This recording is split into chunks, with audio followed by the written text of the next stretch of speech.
देश में सोनम रघुवंशी और मुस्कान जैसी केस सामने के बाद बेटी बचाओ वाला शब्द अब फीका पड़ने लग रहा है। अब बेटा भी बचाना पड़ेगा। 17 मई 2025 को एक लड़का जिसका शादी होता है, दुल्हन घर आती है, घर के लोग बहुत खुश होते हैं। 13 दिन रहने के बाद मायके चली जाती है। दोबारा लाने के लिए लोग तैयार होते हैं तो फोन आता है कि लड़की किसी के अपने प्रेमी के साथ भाग गई। आखिरकार उसके पिता जाते हैं और थाने में रिपोर्ट कराते हैं। पुलिस ढूंढने में लग जाती है और सफलता मिलती है। दोनों को थाने में बुलाया जाता है। दोनों पक्ष के लोग आते हैं। लड़का से पूछा जाता है कि तुम कुछ कार्रवाई करना चाहते हो? लड़का बोलता है नहीं, मैं बड़ा बहुत खुश हूं कि बच गया ड्रम में जाने से। लोग घर जाते हैं। लड़का अपने आप को बहुत लकी मानता था, लेकिन वो लकी था नहीं। जो उसकी पत्नी ने उसके साथ किया वाकई में सोनम रघुवंशी की कहानी को दोहरा देती है, ताजा कर देती है। नमस्कार, मैं आकाश राजभर। आज की जो सच्ची घटना राजस्थान के एक जिला है अरवल में एक जगह आती है, खेरली बाईपास। 8 जून 2025 को लगभग दोपहर का समय था। एक घर से रोने चीखने की आवाज सुनाई देती है। आसपास के लोग तुरंत ही पहुंच जाते हैं। एक व्यक्ति जो टेंट का कारोबारी करता था, करोड़पति था, जिसका नाम मान सिंह था, उसका अचानक तबीयत खराब होता है। आसपास के लोग हॉस्पिटल ले जाते हैं, लेकिन डॉक्टर जवाब दे देता है कि हम इसको नहीं बचा पाएंगे। ये खबर जब गांव में लोग सुनते हैं, गांव में बात फैलती है, तो लोग सोचते हैं कि मान सिंह तो अभी ठीक थे, अचानक क्या हुआ। लेकिन उसकी दो पत्नियां थी जो ज्यादा रो रही थी, सोच रही थी अपने पति के बारे में कि अब क्या होगा, कैसे परिवार चलेगा, कैसे बच्चे पढ़ेंगे, क्या होगा। और मोहन सिंह का एक छोटा भाई जिसका नाम खेमचंद था, जो अपने नजदीकी थाने पर जाता है, कहता है साहब हमें किसी पे कोई शक नहीं है, भैया की किसी से कोई दुश्मनी थे नहीं थी, लेकिन आप एक बार इस मामले की जांच कीजिए। यदि कोई दोषी होता है तो उसको जेल भेज दीजिए, अगर नहीं होगा तो कोई बात नहीं। पुलिस एफआईआर दर्ज करते कर लेती है, क्योंकि आजकल सोनम रघुवंशी जैसे मामले आ रहे हैं।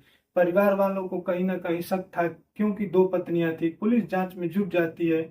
जो एसएचओ धीरेन्द्र सिंह गुर्जर आईजी के निर्देशानुसार एक टीम गठित करते हैं। जांच पड़ताल शुरू होता है। दोस्त रिश्तेदारों से पूछा जाता है। लगभग 150 सीसीटीवी डाले जाते हैं और सबका मोबाइल डिटेल्स निकाले जाते हैं। किसी को किसका किससे बात हुआ है। आखिरकार खेमचंद को जो शक था, क्योंकि मान सिंह एक दांत टूटा हुआ था, और सीडीआर की रिपोर्ट आते ही मान सिंह का की दूसरी मान सिंह की दूसरी पत्नी अनीता दरअसल एक व्यक्ति कचौड़ी वाले से जिसका नाम काशी था। अनीता का काशी से लगभग 4 साल से प्रेम था। इन दोनों का गहरा प्रेम हो गया था। अनीता को पुलिस हिरासत में लेती है, पूछताछ होता है तो अनीता बोलती है कि मेरा एक फार्चून का दुकान है, वहीं कचौरी का सामान लेने आता है। हम दोनों हमेशा बातचीत कर लेते हैं। पुलिस पूछती है कि क्या तुम हर ग्राहक से बातचीत करती हो? तो कि बस इसी ग्राहक से बात करती हो। दरअसल उस महिला को मर्दों का लत लग चुका था, क्योंकि उसका पहला शादी हुआ था, एक बच्चा भी था, लेकिन उसको पति पसंद नहीं आया।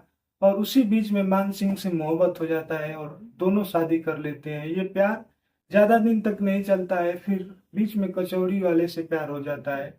काफी मौका मिलता था, वो मिलने के लिए आ जाता था। ये बात मान सिंह को पता चल गई, उसी सिंह को पता चल गई। इसी बात को लेकर दोनों में झगड़ा लड़ाई शुरू हो जाता है। मान सिंह पाबंदी लगाने लगता है काशी को। बात कुछ ठीक नहीं लगती है।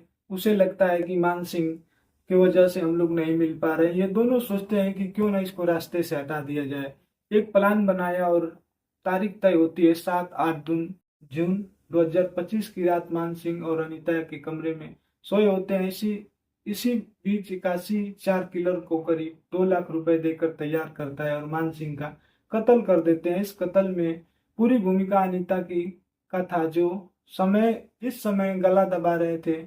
मान सिंह अपने आप को बचाने में लगे थे। एक किलर उस गुस्सा मार देता है, उनका दांत टूट जाता है। कहीं से मान सिंह के भाई को शक होता है और एफआईआर दर्ज करा के कत्ल का खुलासा होता है, तो दोषियों की गिरफ्तारी हो जाती है। ये घटना पूरे देश में फैल जाती है। तब लोग इंदौर की सोनम रघुवंशी, जो अपने पति को करीब 2200 किलोमीटर दूर सिधौरा ले जाके अपने प्रेमी के 3 दोस्तों के साथ मिलके हत्या करवा देती है। तो दोस्तों, इस घटना को सुनाने का उद्देश्य आपको परेशान करना नहीं, ना ही किसी जाति धर्म को ठेस पहुंचाना है। बस आप सावधान रहें, सुरक्षित रहें। और अगर ये वीडियो आपको अच्छा लगे तो लाइक करें, सब्सक्राइब करें। जय हिंद, जय भारत।